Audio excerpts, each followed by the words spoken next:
Coucou toi, j'espère que tu vas bien. Aujourd'hui, je vais te raconter une histoire tirée du livre dit Raconte-moi une histoire.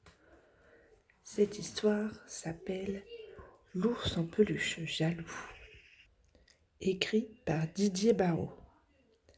Alors je te laisse t'installer confortablement, te détendre et ouvre grand tes oreilles. Delphine possède tout un tas de poupées de peluche. Elle est si heureuse de pouvoir jouer avec eux pendant des heures.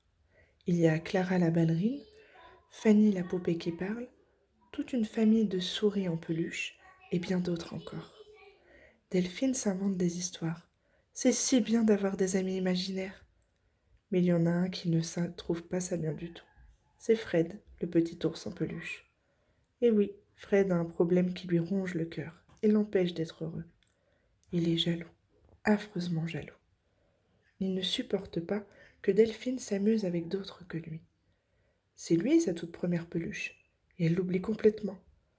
Ah, comme il le regrette le temps où il était l'unique, le chouchou, le doudou.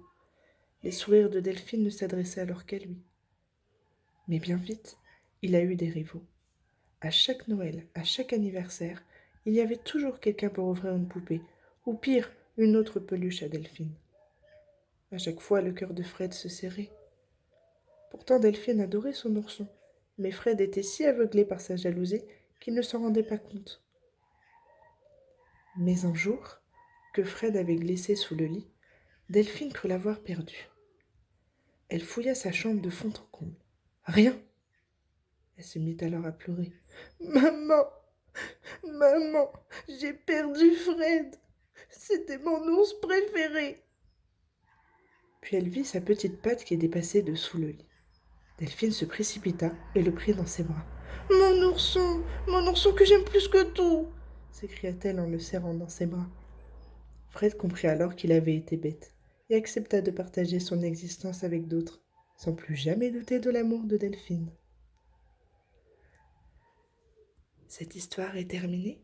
J'espère qu'elle t'a plu. Si elle t'a plu, n'hésite pas à me mettre un petit pouce et un petit commentaire. Moi, je te dis à très très vite. Au revoir.